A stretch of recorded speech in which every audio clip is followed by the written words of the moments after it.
Hello, Internet, and welcome back to Makers on Tap, the podcast where makers drink and talk about making stuff. How are you doing today?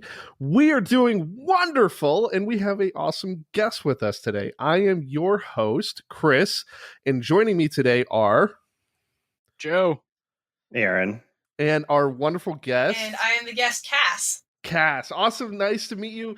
Little backstory of how this actually happened. Most of our guests we actually know pretty personally. We've either met them at conventions or been able to talk with them at maker fairs or whatnot. Cass is a little bit different. Cass was actually hosting a AMA in my partner's group for cosplay and making, specifically for people who identify as female and non-binary people. And it was really cool. And so they were showing me some of the stuff that they were talking about in related to 3D printing and cosplay. And I immediately got interested because it looked like they had a good amount of experience. So, Cass, can you tell us a little bit about yourself? What are you, or what have you done, and how are you in the cosplay and maker scene? Yeah, sure thing. So, hey guys, I'm Cass. I've been cosplaying for, oh my god, I think 13 years now. That's a long time. Yeah, I've started cosplaying when I was legitimately just like a kid, and it's been great. And the reason I was hosting the AMA is that I also work professionally as an engineer in the 3D printing industry. I've been doing that for a couple of years, developing resin printing for a while, powder printing for a bit. I've played around with FDM printing myself too, and I've also just got an engineering degree, so I find that I have a lot of enjoyment for applying those techniques to cosplay. And given that that's not really a background that necessarily everybody on the cosplay side of things, especially a lot of the women tend to start with sewing and often don't branch out into that. I was very excited to be able to share that with the She-Prop group in general. And I'm hoping to do more of those in like a more expanded format, but She-Prop seemed like a really fun, exciting place to start. Everyone was awesome, asking so many great questions, and I'm really glad I get to talk more about it here with you guys. Absolutely.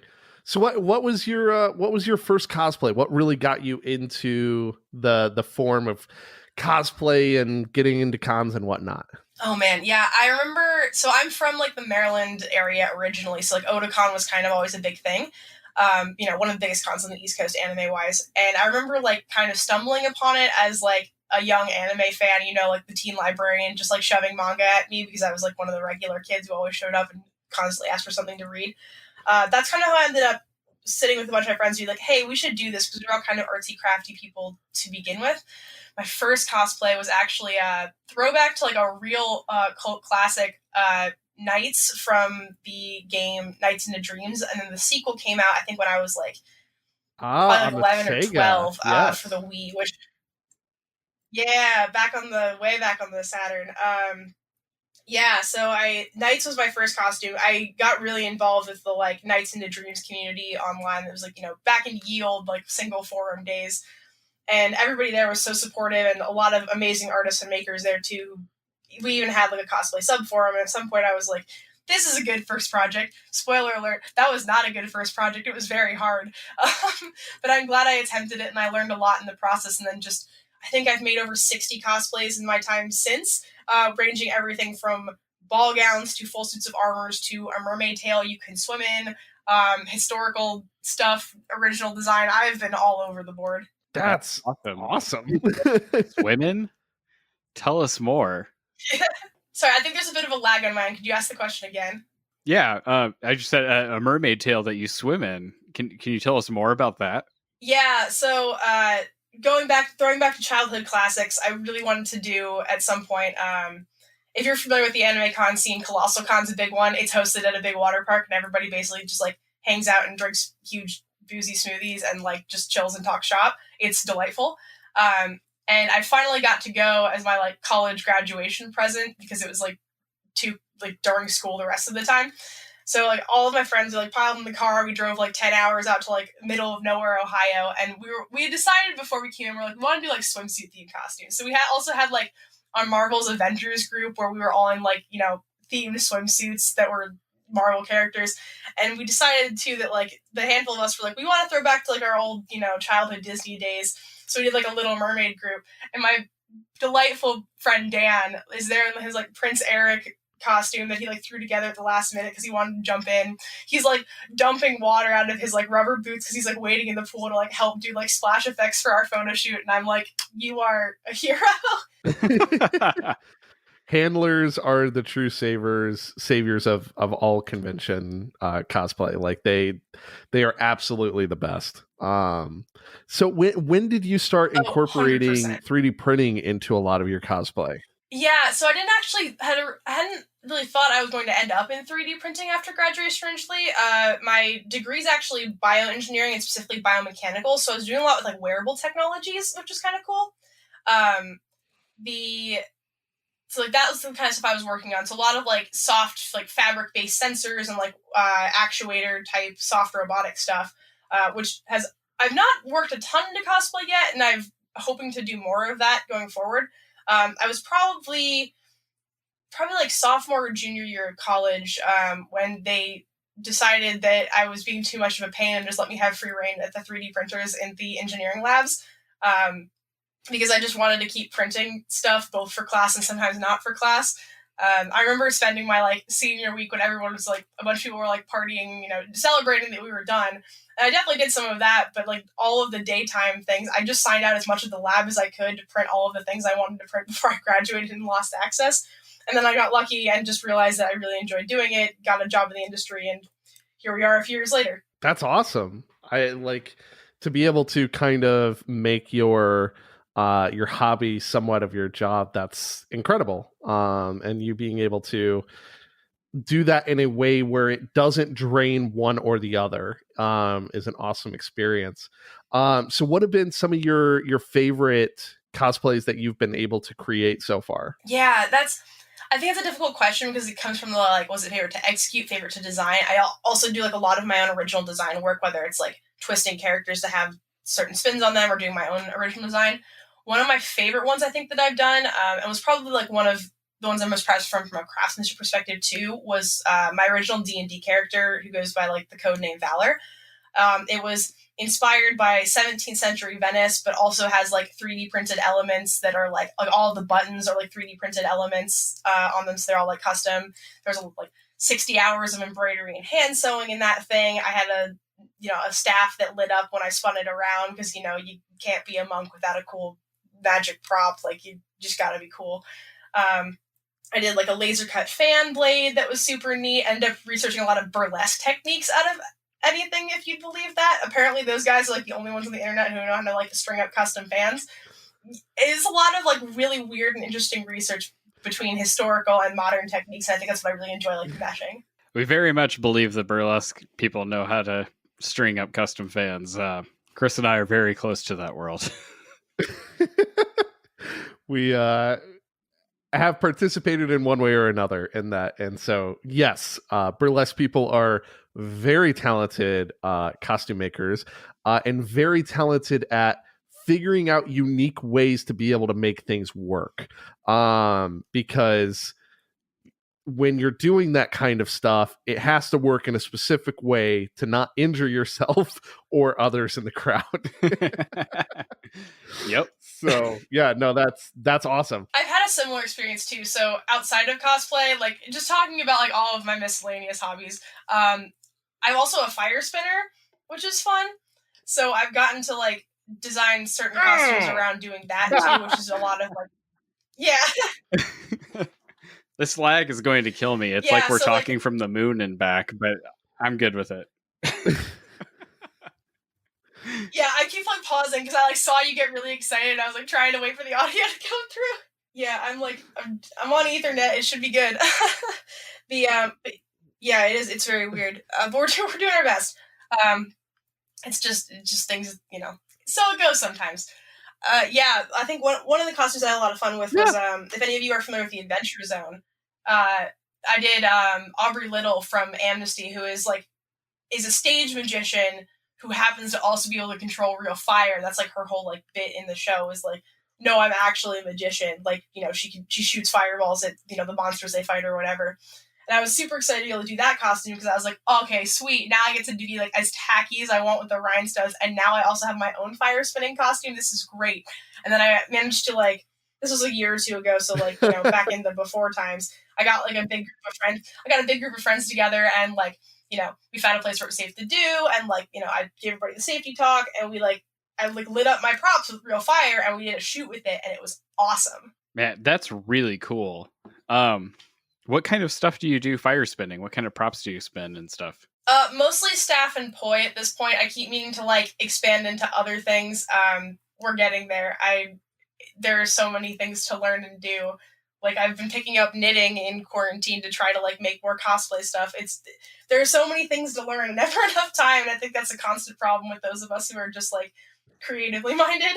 No, absolutely. Like, we've been trying to do all kinds of different stuff as well. I am finally starting. I plugged the printer in today to start building my fully 3D printed R2. And so now I've got to go out and buy the filament for it and go out and start buying the electronics for it. Because this is going to be my first robots project. I haven't built a full robots project, and I'm very intimidated by it, but I'm very excited about it at the same time. So completely get what you mean. Quarantine has been exhausting, but also a great avenue to be able to open up yourself to new hobbies and figuring out different things that you might have enjoyed that you just didn't have the time for before.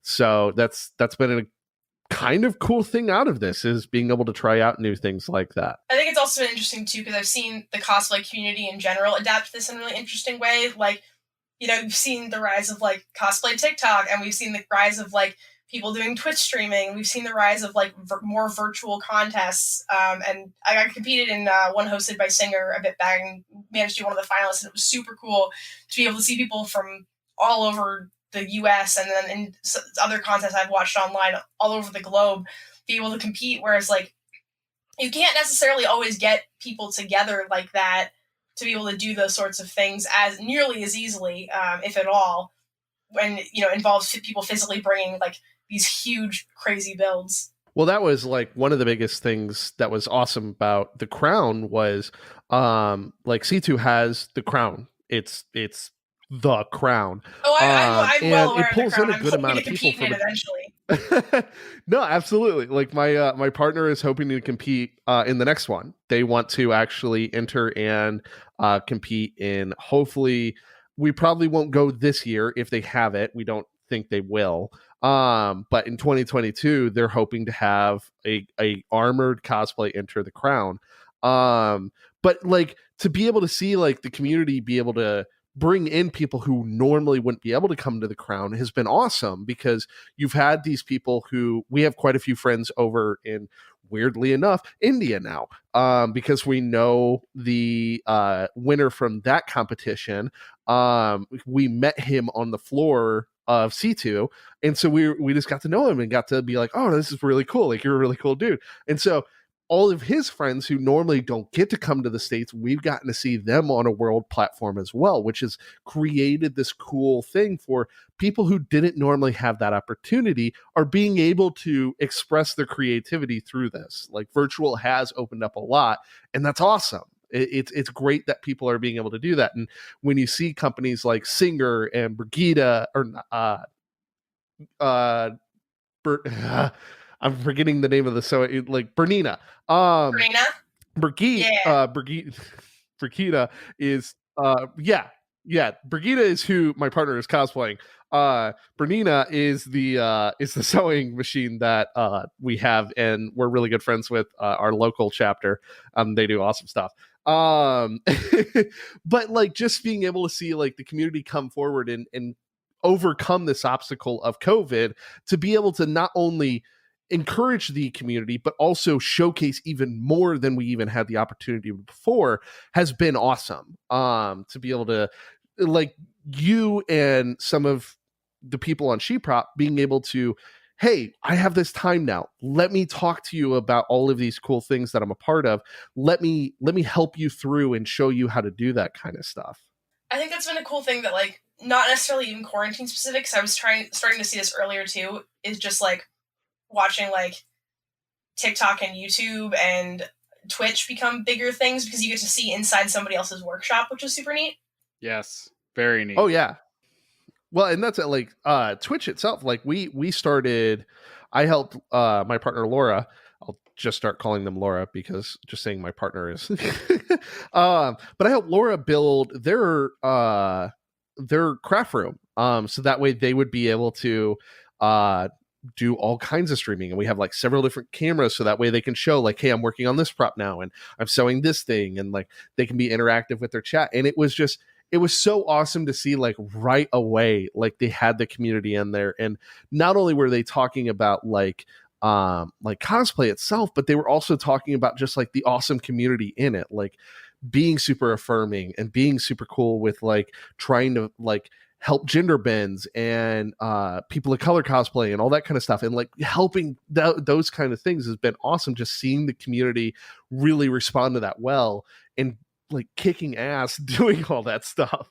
So yeah, no, like Twitch, YouTube, all of those things have been incredible. And even some of the like not really big names, but also like still up there, like Hendo and some of those have been able to showcase even more of their stuff, where they're teaching people how, like, hey, this is how I do these things, so you can do them too. Like, it's all about that in our community, and as well as yours. It's about open source. It's about teaching people like, hey, here are the tools I did to do it, make it better. And like that, it's awesome to see cosplay really getting behind that as well. Of, I don't want to hide these things. You want to make these too. I want to show you how to make these too. And that's been awesome to just see the community continue to grow in that. Yeah, one of the things I think about is because I've been at this a fairly long time. Like, I was around in like the cosplay community before like social media was really a thing. I remember like it was like the cosplay.com forums and like the RPF, and like that was kind of it for a while. Like, YouTube was like its fledgling days. Like, Facebook didn't really exist. There's so much information out there, and honestly, I think almost IRC, the one downside of it is IRC was it. Yeah, like I remember, like, it's basically like if you didn't get an answer on your forum post, like, good luck. Like, that's what you got. And just like thinking about how much information and how many tutorials are out there now. And I even think about just like, with the Tumblr kind of falling by the wayside a little bit, like how much information do we even lose sometimes, which is weird to think about. And I do sometimes wish we had like a more consolidated way to point to like newbies, especially like, hey, like this is a huge list of resources that is helpful to you, because everything is just so broad and vast. And I think it's been amazing because like you do get so many more skills and more things to learn. And that's always the thing I worry about for like new cosplayers. Like, it can seem totally overwhelming. Like, I remember like, patterning my stuff off of like newspaper sheets and just like craft foam and prayers. And like seeing people just like, start with a 3D printer, start with like thermoplastics like Warbla and Thibra and Sintra. Like, that's so much of this, like, even just like getting a good wig from like Arda or Epic, like that didn't exist when I started. We were just happy for like the tiny bit of crappy stuff we did have, and it's so amazing to see like how it's evolved and changed, and so people have been able to do so much more with it because it's just grown exponentially. Well, and that's part of the funny thing is like, I absolutely do know what you mean. Like, having to go back to a wig store and dye your own wigs because there was no anime colors like that you could get online. You would just have to go to your local wig store, and then hopefully you could find a dye kit that was close to your color that you wanted for your character, and then maybe it would work. And it's been awesome to like have people like Bill Duran and Kami Cosplay and all of them be able to come out and have like beginner level courses. But you're right, there was so many things in the beginning that was just like, even like beginner level phone techniques that was just like on those IRCs or those old Reddit pages or My Cosplay or Anime Prop. Like, all of that stuff has been lost to time, and it's like some of people have like kept it safe and whatnot and been able to actually help with that. But like, yeah, it's kind of sad because like, yeah, we only have these few people that we point towards, but there was so much like in those early days. And that's a lot like it was for us, like the RepRap forums or Google Plus, like those were where a lot of things are. Yeah. And luckily we have like, we have the Google Forms is being resurrected, and we have friends in that, and that's awesome. But like, that's not for everything. Like, we weren't able to save everything, unfortunately. And that's kind of the sad point. But it's so cool though, because we're still seeing such a rise in cosplay and how accepted it's being now. Because like there used to be the memes every year at ASIN was like just normies driving by just pointing, and like, but now you have so many people who are like, oh, it's ASIN again, and I'm excited. And it even is for like normies and whatnot, of like, that's awesome, like it's awesome to see people coming by. And it's cool. It's cool we're getting to a point where so many new people are wanting to get into this. I definitely think about that too, because like in the past I wouldn't be able to, I would have to like go through and explain. I'd usually say like, oh, I'm a costume maker. And like I did stuff with like volunteer community theater for a while, like especially in college. I like worked for a theater troupe that was amazing. Harvard, Radcliffe, Gilbert and Sullivan, shout out to y'all because y'all are great. Did a lot of stuff that was just like general costuming, not even necessarily cosplay. And that's how I would explain to people who I wasn't sure would like get the Comic-Con reference, but pretty much like in like this day and age, I could be like, oh, I design things and sew my own stuff and make my own things, and like 4 Comic Cons. And if I like point to like San Diego, like you guys have heard of San Diego Comic Con, right? Pretty much everyone's like, oh yeah, I know what you're talking about now. Yeah, I mean, just that from a standpoint of like, you can either say San Diego Comic Con or you can say SDCC, and a good amount of people who are any amount involved in like pop culture as a whole are going to know what Comic-Con is. And just to the like how cool that's gotten, of just how accepting that's become, and how many people are just cool with that concept of like, because it used to be like, oh, you go and play dress up on the weekends, like what's wrong with you? But now it's like, oh, you have a community, you have people that you love to go hang out with, and you get to enjoy that. And like I have lifelong friends who I've met at cons, that some of which like came to live with me. Like they were going through tough times and they just came and lived with me. And that was awesome. Like it was that type of community. And that's the amazing part of the cosplay and the maker community, is just how welcoming and accepting it is. And that's why I love cosplay. That's why I love getting to be involved in that. I definitely think the people are a huge, great thing about that. It's like there are a lot of people who are just very passionate about making cool stuff and wanting to do that cool thing. I've made so many friends from just like, talking about like doing these sort of like AMA, or like talking to people about their techniques, talking shop, standing in the hallway at cons, talking to people about the way they make things. I definitely completely agree with you, like the lifelong friend things. Like I think of people who I met, like, I guess technically back in like the mid 2000s on like DeviantArt, right? Like talk about a throwback, who like, are people who I've like flown across the country to go see. Like it's like one of my fondest memories was like a very good cosplay friend of mine was like, all right, cool, I want to get a bunch of my cosplay photographer friends together and like just go somewhere cool and hike some mountains and bring some costumes and shoot and like do what it is. And we had like 4 days of these just like absolutely gorgeous experiences of us just like trekking around like the Rocky Mountains and like, getting rained on, the sun breaks and we're at like 12,000 feet in like our adventure zone stuff. We're getting up at like 4 a.m. to body paint someone so we could be up for sunrise. Like it was wild and like crazy experiences that like you never expect to, like you never think about this being a thing when you're like, oh, cosplay is a thing I want to try. But like I have incredibly fond memories and incredibly strong friendships as such. And knowing that like those people are so close, even if like I decided tomorrow that I wanted to stop making things, like I would still be very close to them. And that sort of thing is incredible. It's definitely with like, the community has grown for sure. And I do think that like the culture, even in like different areas of the country, can definitely be more different now than it was when it was just smaller and there were fewer of us. But there are just a lot of cool people who just care a lot about making cool things and just being awesome humans, and that's so phenomenal. No, absolutely. Guys, I've been talking, and you guys know how I get. So if you have questions, go. How long have you been doing the fire spinning flow arts thing? That was my life before making. I started a fire performance troupe here and was like, I started fire spinning around like 2006, 2007. So like, that's been a thing for a really long time for me. So I wasn't as active in that community because I like started kind of spinning in college, but there wasn't really a group for it. And I went to school in the city, so like you can just go do that. Fire safety laws and all that jazz. Probably like right.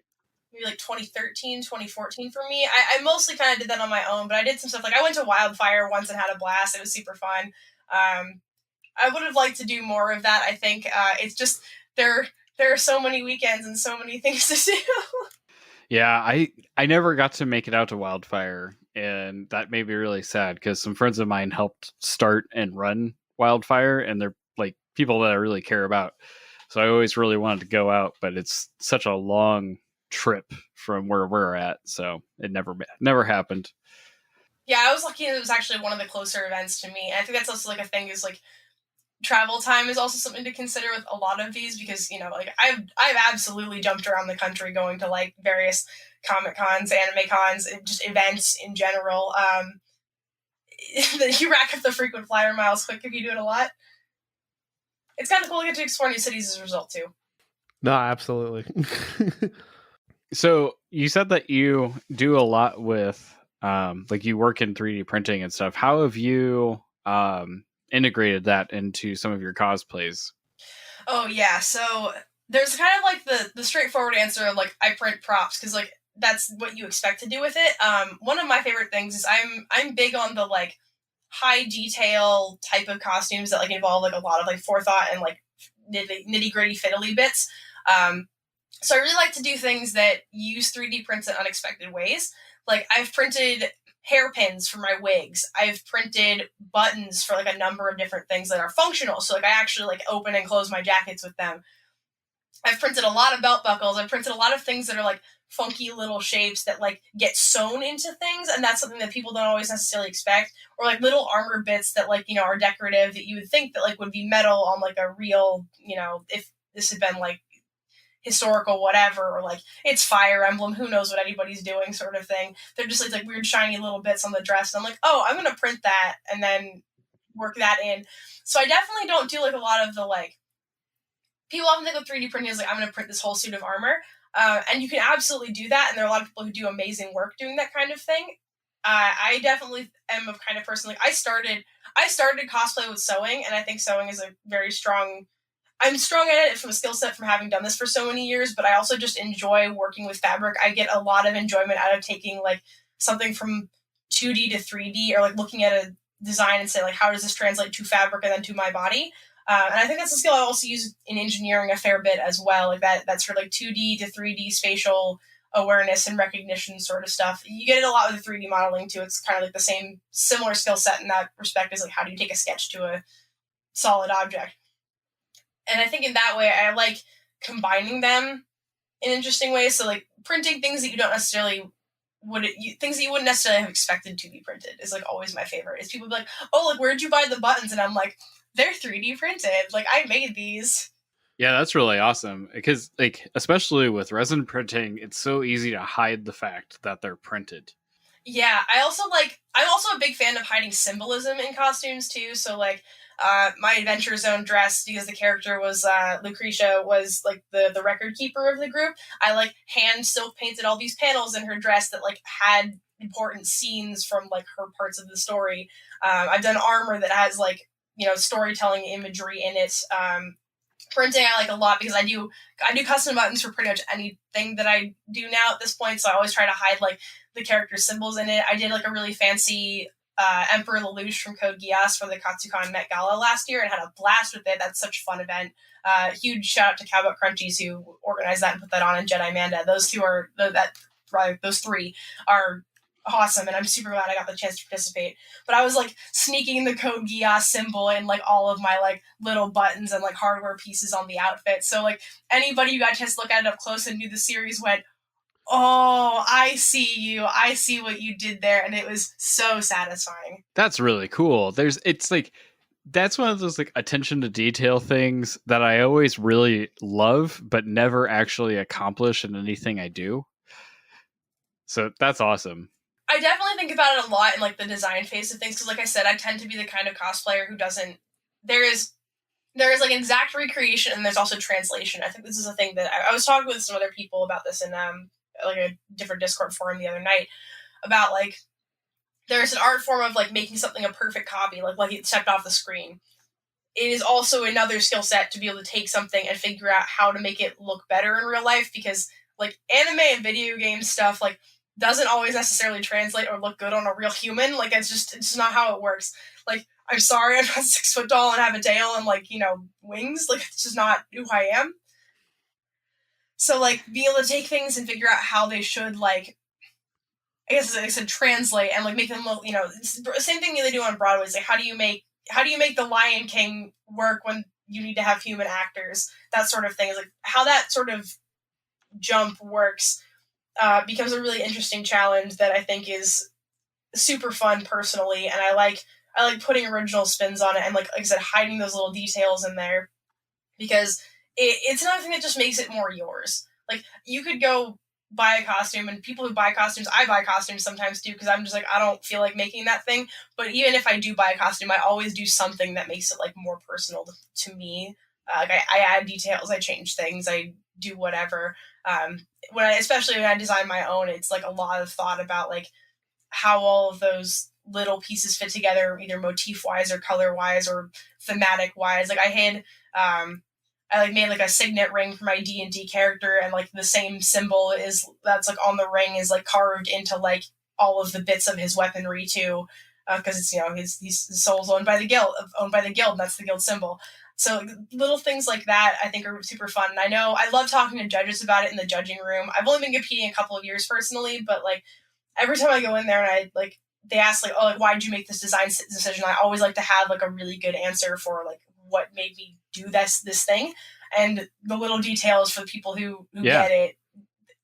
Everyone in the room satisfied. Oh, that's great. That's really neat. That's I do have a curious question about your experience with cosplay judging, because we've heard it from a couple of our friends that some of the judges have had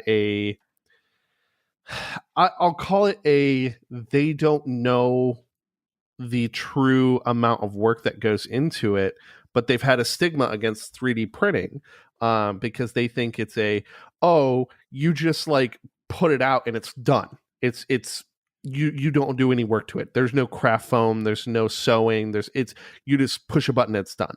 And so how have you had responses to some of the 3D printed stuff that you've done in competition, and how have you been able to communicate to some of those judges to be able to help break that stigma of 3D printing? Yeah, this is the thing that comes up a lot because like you can absolutely do incredible work with just 3D printing, but there's also the case of like it is one technique, and if you don't nail it, like you got to do it well. Like it's better to definitely do one thing really well and perfectly cleanly than like multiple things kind of well. And even better is just do a lot of things like fantastically in terms of like, especially when you get to the high level competitions.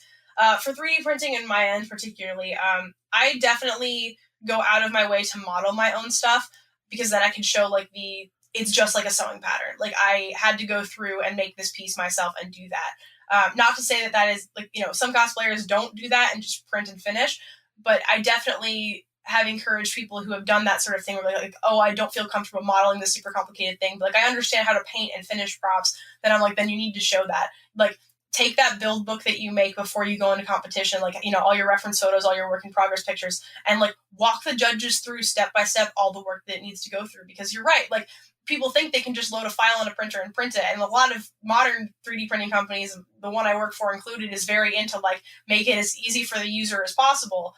You know, make it as plug and play as you can. There's still a lot of post processing you have to do. Like with resin printing, you still have to like desupport it. You still have to sand it. You still have to smooth it, whether it's FDM, no matter what it is. If you're powder printing like SLS, you still have to brush that thing off and blast it and clean it. Like there is still hours of work in just like making that piece look good before you can even prime and paint it. And then painting in itself is a whole skill. And I think that's the thing that like judges have generally understood. So if you can go through the steps of like, I have to go through the same processing steps as I would for, say, any other armor piece, it's basically the same. I haven't had a lot of pushback on my 3D printed stuff, mostly because I'm using it in combination with a lot of other techniques. And I can see why people who do like the solo 3D printed thing, like find it harder because you're really talking about one technique to the judges for your whole 2 to 5 minutes. But definitely taking the time to step through all the little steps of the process, like how long you spent sanding it, does not go unnoticed. People understand that. How long you spent priming and painting and, highlighting and shading, all of that stuff becomes like part of the quote unquote 3D print process that is more than just like, put some film in a printer, time to walk away for 20 hours. No, absolutely. That kind of brings up, because you say like doing a lot of different skills and hopefully being able to be fantastic in a lot of them. I'm curious, what is something that has really pushed you? What is a cosplay that has pushed you to learn a new skill? Not even necessarily 3D printing, but just what is one of those cosplays that's really pushed you as a maker? I find that to be a particularly hard question because I don't do a cosplay if I don't have the chance to explore something new. Like, that is for me a hard line of like, I don't pick a project to like make if I'm not going to have the chance to get to explore something different. And sometimes it's just like an adjacent technique to something. So like, maybe I'm like, I've dyed all kinds of fabric and stuff before, but maybe I want to try dyeing a material I've never played with before. Or maybe I'm like, I'm not as comfortable with stretch fabrics. I want to get better at that and then work with that realm. Maybe I'm like, I want to do something crazy with this wig. And go in that route. Like, I've styled clearly dozens of wigs before. I know how to cut bangs at this point, but maybe I want to do something more sculptural. Maybe I want to do something that's got like a gradient in it. Maybe I want to do something that lights up. I've done props that light up too, but maybe I want to like program it more this time to have like a certain sequence that triggers on something. And, working all of that in is not necessarily picking up an entirely new skill every time, but picking projects that like give me the opportunity to expand into that realm if I want to, and then knowing that also sometimes it doesn't go well. Like, that's also a thing I think that especially new makers need to know is you're gonna make stuff that sucks and stuff that doesn't work. I have all kinds of stories. I made a really fun Twitter thread about this a while back that was like, what are the things you've messed up the most? And I've got photos of me, like my wig's caught in my armor when I'm trying to get dressed. I've got photos of like the time I like burned a hole in like really expensive silk because I like accidentally caught it in the burner when I was trying to pull off the dye pot. Like, I've done a lot of stupid stuff in my 13 years. There's a permanent stain in my poor dad's basement from like where I cracked like a container and like, got pigment all over the floor. And I bet it will still be there when he decides to sell the house in God knows how many years. Like, this is just stuff that happens and it's okay to screw up. Just kind of what I like about picking the new techniques too, right? Like, if it doesn't go well, I can always fall back on something that I know and love. But like I said, I don't pick a project unless there is something new or interesting I can do with it, even if it's just like a little step further. No, that's awesome. That's exactly what I would expect. Yeah, I just had the don't be afraid to fail, shit happens talk with my daughter today because she burned a whole bunch of cupcakes and like lost her mind about it. And I'm like, did you enjoy making the cupcakes? And she's like, yeah. And I'm like, did you learn from your mistake? And she's like, yeah. And I'm like, then why are you so mad? This was a success. We'll make more cupcakes this week. Who cares? And she just didn't get it. Yeah, I know, like, especially if you're working with expensive material, like, that's always scary. But this is a thing that I preach a lot when I do, I one of the panels I give, I also do a lot of, like, panel type talking at cons, like, whether it's, like, advanced technical manufacturing and cosplay, because, like I said, I've got an engineering background. I also do some, like, project management type talks about, like, things to consider before you even actually, like, go out and buy anything type of panels. And, like, when I do that before you build panel, one of the things I talk about a lot is prototyping. And I think this is a thing that cosplayers in particular are notoriously bad at, because we're like, oh God, there's a month till con, time to make this. And then we all just kind of like rush it out and cry. Which, like, sometimes it works and goes great. But then when you mess up, you feel worse, because if you're like cutting $35 a yard fabric, it's a real sad time when you mess it up. So I definitely am like, do the mock-ups, like try, draw your circuits out in like the Arduino online program. That thing is great. You can plug your Arduino code into like a virtual Arduino with like all of your LED rigs before you even go buy a single bulb. Like, take some cardboard and duct tape. Like, the number of times I've pulled crap out of the recycling, gotten weird looks from my neighbors, and been like, hey, I say as I drag like, multiple boxes back in the house. Like, it's fine. Use that stuff to like test things out roughly, like do swatch tests, do little bits and pieces of things, dye like just a corner of something, cut like just the tiniest bit of your wig to make sure like you like it before you like go all in.